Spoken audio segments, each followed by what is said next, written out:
আসসালামু আলাইকুম রহমতুল্লাহি ওয়া বারাকাতুহু। আপনাদের আজকে দেখাবো একটি ক্ষুদ্র মৌমাছির চাক থেকে কীভাবে মধু খোলা হয়। আমি মোহাম্মদ হাশিমউদ্দিন ভাই, আপনারা সবাই আমাকে চেনেন।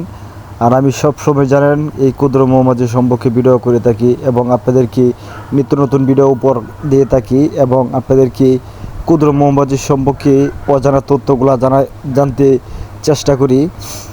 দেখেন, এই চাকটি আপনারা জানেন, এই চাকটি আমার সারা 12 মাসেই এই জায়গায় থাকে এবং সারা 12 মাসেই মধু হয়ে থাকে এই চাকটির মধ্যে, কারণ এই চাকটি বিশাল একটি চাক এবং বিশাল একটি বক্স।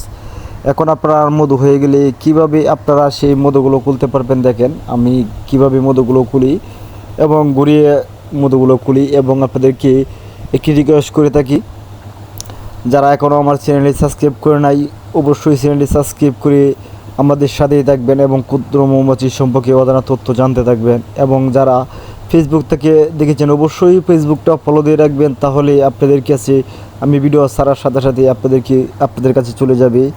এবং দেখেন, যখন আমরা এই বক্সে ক্যাপিং করে নেই মধু রেখে, তখন আমরা এই ক্যাপিংগুলো খুবই সুন্দর করে আস্তে করে আমরা কিভাবে কেটে নেই। এবং আস্তে আস্তে করে কাটার কারণ হলো, আমরা যেভাবে এই ফিতাগুলাকে কাটার পরে এই ফিতাগুলো নষ্ট না হয় এবং এই ফিতাগুলার ডিমগুলার ক্ষতি না হয়। এবং এই ডিমগুলার ক্ষতি হলে আপনাদের বক্সি মাছিগুলো অবশ্যই কমে যাবে এবং কেটে করলেও আপনাদের বক্সের মাছিগুলো কমে যাবে। কারণ এই ডিমগুলা আপনাদের সুরক্ষিত রাখার চেষ্টা করতে হবে, কারণ সুরক্ষিত না রাখলে তো ডিমগুলো নষ্ট হলে আপনাদের বক্সের ক্ষতি হবে, মাছিগুলো কমে যাবে এবং এই মৌমাছির সংখ্যা বৃদ্ধি পাবে না এবং আপনাদের মধুর সংখ্যাও কমে যাবে। এই কারণে দেখেন, আমরা এই বালতিটা অলরেডি ফুল ভরে নিয়েছি। যে জায়গায় আমরা এক্সট্রা ফিতাগুলা রেখেছি সেই ফিতাগুলা খালি শুধু কাটি এবং যে ফিতাগুলা ফ্রেমে এবার সুন্দর করে আছে সেই ফিতাগুলা কাটি না, সেই ফিতাগুলার এভাবে মধুগুলো খুলে থাকি। এবং আপনাদেরকে আরও বলে থাকি, যারা আপনারা মৌমাছি পালতে চান অবশ্যই আমাকে কমেন্ট করবেন, আপনারা সহযোগিতা চাইলে আমি অবশ্যই সহযোগিতা করব। এবং দেখেন, এই এক পিঠের ক্যাপিংগুলা কাটার পরে দিয়ে আমরা আরেক পিঠের ক্যাপিংগুলা কেটে নিব। আপনারা বুঝতে পারতেছেন এই একটি ফ্রেমে কী পরিমাণের মধু হয়েছে। একটি ফ্রেমের মধু আপনার ফ্যামিলি অন্তত খাইতে পারবে একবার, কারণ একটি ফ্রেমে আমার এই ফ্রেমটার মধ্যে হয়তো অন্তত 250 গ্রাম মধু হয়ে যাবে। কারণ এরকম আমার এই বক্সে প্রায় 10-11টি ফ্রেম আছে। এই 11টি ফ্রেমেই শুধু এরকমের মধু। এরকম মধু হয়ে থাকলে একটি বক্সে প্রায় আপনারা বুঝতে পারতেছেন কতটুকু মধু হয়ে থাকবে।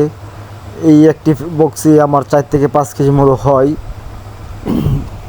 এবং আমাদের এই নিত্য নতুন বক্সের ভিডিওগুলো আপনারা কি উপহার দিয়ে থাকি, কারণ আপনারা জানেন বাংলাদেশি অনেক জাতের বক্স আছে।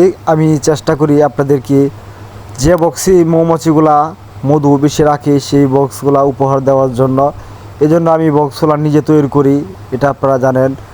এবং এই বক্সগুলো কীভাবে তৈরি করি সেই ভিডিওগুলো আপনাদেরকে দেখতে পারবেন আমার চ্যানেলে। এবং মৌমাছির সম্পর্কে যে কোনো জিনিস আপনারা জানতে পারবেন আমার চ্যানেলে এবং আমার পেজে। সেজন্য অবশ্যই পেজটা ফলো দিয়ে রাখবেন এবং চ্যানেলটি সাবস্ক্রাইব করে রাখবেন এবং পারলে অবশ্যই শেয়ার করে দেবেন ভিডিওটা। যা ভাই, আপনারা শুধু সহযোগিতা পাবেন না, আপনাদের বন্ধুবান্ধব যারা এই মৌমাছি পালতে চায় তারাও যে ভাই সহযোগিতা পায় এবং প্রতিটি মানুষই যে ভাই ভিডিওগুলো দেখতে পারে এবং প্রতিটি মানুষই যে ভাই একটি মৌমাছির বক্স পালতে পারে। দেখেন, এবং আমরা কীভাবে ঘুরিয়ে মধুগুলো খুলি। এভাবে মধুগুলো খুললে আপনাদের ফিতাগুলার ক্ষতি হবে না, ডিমগুলার ক্ষতি হবে না এবং মধুরাও খুবই সুন্দর করে পড়ে যাবে, হাতের ছোঁয়া পড়বে না এবং মধুরা দীর্ঘদিন আপনাদের ঘরে রাখতে পারবেন, মধুরা নষ্ট হবে না এবং মধু কোনো সময় নষ্ট হয় না।